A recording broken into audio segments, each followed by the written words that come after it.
नमस्कार। जनता पॉलिटिक्स में एक बार फिर आप सबका स्वागत है।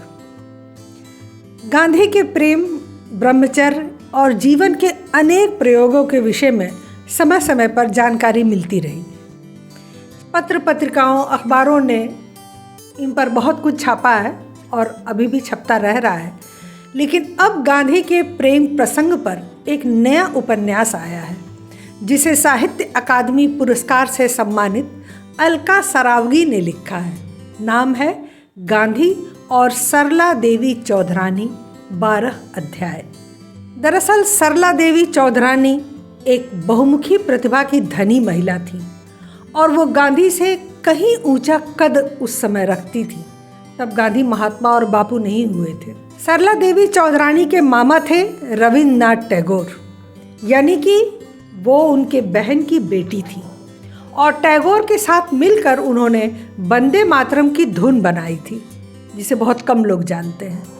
उस सदी के 3 प्रतिष्ठित लोग माने जाते थे, गांधी, टैगोर और विवेकानंद। सरला देवी ने इन तीनों के साथ काम किया था और ये बहुत बड़ी बात थी। विवेकानंद भी उन्हें बहुत पसंद करते थे। सरला देवी का विवाह एक पंजाबी वकील रामभज दत्त के साथ हुआ था, जो स्वतंत्रता सेनानी भी थे। अब बात जहां गांधी और सरला देवी के संबंधों की है, तो वर्ष 1901 में जब गांधी दक्षिण अफ्रीका से कांग्रेस के अधिवेशन में हिस्सा लेने भारत आए, या ऐसे कहें कि भारत में अपनी राजनीतिक जमीन टटोलने आए थे, तो वहां उन्होंने ऑर्केस्ट्रा के साथ एक युवती को कांग्रेस को समर्पित एक गीत गाते सुना, जो गांधी का ही लिखा हुआ था। यह तीखे नाक नक्शों वाली प्रखर मेधा की धनी बंगाली सुंदरी सरला देवी ही थी। उसके बाद 1915 में जब गांधी हमेशा के लिए भारत लौट आए, तो यहाँ की राजनीति का हिस्सा बन गए। तब पुनः उनकी मुलाकात सरला देवी से 1-2 बार हुई। सरला देवी लेखिका, स्वतंत्रता सेनानी, राजनीतिक कार्यकर्ता तथा भारत में पहले महिला संगठन की स्थापना करने वाली थी। वो बहुत ही प्रखर बुद्धि की महिला थी। 1919 में जलियांवाला कांड के कुछ समय बाद गांधी लाहौर में देशभक्त वकील, स्वतंत्रता सेनानी रामभज दत्त के वहाँ पहुँचे। वहाँ पुनः उनकी मुलाकात सरला देवी से हुई, जो कि उनकी पत्नी थी। उनकी उम्र उस समय 47 साल की थी और उनका 12 साल का एक बेटा था, जिसका नाम दीपक था। गांधी उस समय 50 साल के थे और उन्हें ब्रह्मचर्य व्रत लिए हुए 13 साल बीत चुके थे। जब गांधी वहां पहुंचे उनके घर, तो सरला देवी दरवाजे पर सिल्क की साड़ी और गले में मोतियों की माला पहने हुए उनके स्वागत में खड़ी थी। अमूमन वो ऐसे ही अच्छे कपड़े पहनती थी और हमेशा सजी धजी रहती थी। उनके गले में हमेशा मालाएं रहती थी। वहाँ दिन भर लोग गांधी से मिलने आते रहे। शाम को गांधी ने जब उन्हें समय मिला, तो वो सरला देवी के साथ बैठे और उनसे उन्होंने आप बीती सुनाने को कहा। सरला देवी ने पहले तो इनकार किया, कहा कि आप थके हुए हैं और इसमें तो घंटों का समय लगेगा। गांधी ने कहा, नहीं, इसको सुन के ही मेरी थकान उतर जाएगी, आप सुनाइए। फिर घंटों तक उनके जीवन का वृत्तांत गांधी सुनते रहे। इस मुलाकात के बाद गांधी सरला देवी के प्रेम में पड़ गए और कुछ दिनों तक उनके घर ठहरे रहे। बताया जाता है कि वो लगभग 2, 4, 10 दिन नहीं, वो 2 महीने तक सरला देवी के घर में रहे। जबकि उस समय सरला देवी के पति रामभज दत्त आज़ादी के आंदोलन में हिस्सा लेने के कारण जेल में थे। वो पूरा समय उन्होंने जेल में बिताया जब तक गांधी इनके घर पर थे, या ऐसे कहिए कि जब तक वो जेल में थे तब तक गांधी इनके घर पर थे। कस्तूरबा अ सीक्रेट डायरी की लेखिका नीलिमा डालमिया कहती हैं कि गांधी को वाकई सरला देवी से प्यार हो गया था। इस पर कस्तूरबा गांधी ने तीखी प्रतिक्रिया जाहिर की थी। ऐसा लगने लगा था कि अब उनकी शादी टूटने वाली है। बेटों ने भी गांधी का ज़बरदस्त विरोध किया था। यह सब कुछ एक बहुत बड़ा स्कैंडल बन गया था। लाहौर में जिस दौरान गांधी सरला देवी के घर रुके थे, तब सार्वजनिक तौर पर लोगों ने उनकी करीबी का अनुभव किया था, क्योंकि गांधी कभी किसी के घर इतने ज़्यादा दिनों तक रुकते नहीं थे। यह बात तब तक सुनी सुनाई और अटकलों के रूप में मौजूद थी जब तक गांधी के पोते राजमोहन गांधी ने महात्मा गांधी की बायोग्राफी नहीं लिख दी थी।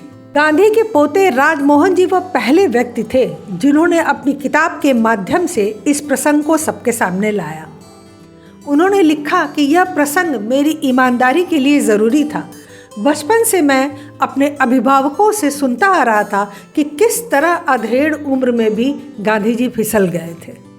लाहौर से लौटकर गांधी ने सरला देवी को पत्र लिखा कि तुम मेरे अंदर पूरी शिद्दत से हो।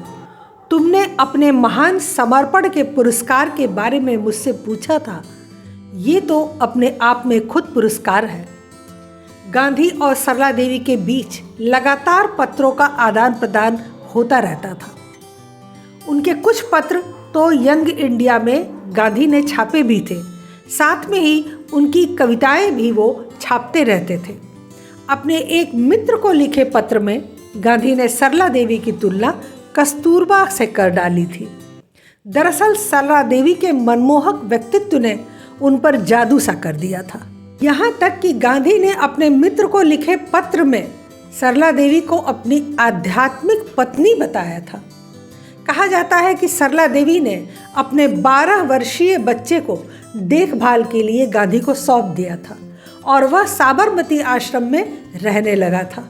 गांधी सरला देवी से विवाह करना चाहते थे, ऐसा भी बताया जाता है, लेकिन कांग्रेस के वरिष्ठ नेताओं ने इस संबंध का ज़बरदस्त विरोध किया। साथ ही गांधी के घर में भी बड़ा बवंडर उठ खड़ा हुआ था, जिससे डर कर गांधी ने अपने कदम पीछे खींच लिए थे। किसी दूसरे की पत्नी को आध्यात्मिक पत्नी गांधी ही बना सकते थे और फिर महात्मा भी कहला सकते थे। 1923 में सरला देवी के पति का देहांत हो गया। उसके बाद उन्होंने राजनीतिक जीवन से संन्यास ले लिया और कलकत्ता वापस चली गईं। गांधी और सरला देवी के पत्र कुछ समय पूर्व प्रकाशित हुए थे, जिससे लोगों को इस पर विस्तृत जानकारी मिली। गांधी का अपने मित्र को लिखा गया पत्र इस प्रकार था। इसमें उन्होंने अपनी आध्यात्मिक पत्नी की बात कही थी। आप इस पत्र को अक्षरशः पढ़ सकते हैं। एक अन्य पत्र की कुछ पंक्तियां गांधी की मनोदशा को बहुत स्पष्ट रूप में बताती हैं। गांधी सरला देवी के पुत्र दीपक का विवाह इंदिरा गांधी से कराना चाहते थे, लेकिन नेहरू ने इस रिश्ते से इनकार कर दिया। बाद में गांधी की पोती से दीपक का विवाह हुआ। सरला देवी ने अपनी आत्मकथा में बस एक जगह अपनी निकटताओं का जिक्र किया है, जहां वो लिखती हैं कि जब मैं राजनीतिक तौर पर मुश्किल में थी, तब महात्मा गांधी ने मुझसे कहा था, तुम्हारी हंसी राष्ट्रीय संपत्ति है, हमेशा हंसती रहा करो। सरला देवी और उनके पति के बीच भी खटपट होने लगी थी गांधी के संबंधों को लेकर। फिलहाल देर सबेर लोगों और परिवारों के हस्तक्षेप से इस संबंध पर विराम लग गया। आज पुनः गांधी और सरला देवी पर लिखी पुस्तक ने इतिहास के उन पन्नों को पलट दिया जिसमें गांधी की एक बदसूरत शख्सियत छिपी हुई है। उनके ब्रह्मचर्य प्रयोग से लेकर उनके विवाह प्रकरण तक सैकड़ों किस्से हैं जो गांधी को गांधी जी कहने से रोकते हैं। उसमें निसंदेह उनके राजनैतिक कृत्य भी शामिल है।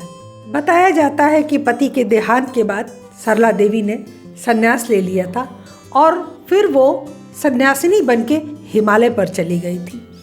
1945 में 73 वर्ष की उम्र में उनकी मृत्यु हुई थी। फिलहाल आज के लिए बस इतना ही। हमारे चैनल को सब्सक्राइब करें, लाइक करें और सभी प्लेटफॉर्म पर शेयर करें। अपने विचार हमें कमेंट बॉक्स में ज़रूर बताया करें। तब तक के लिए धन्यवाद। नमस्कार।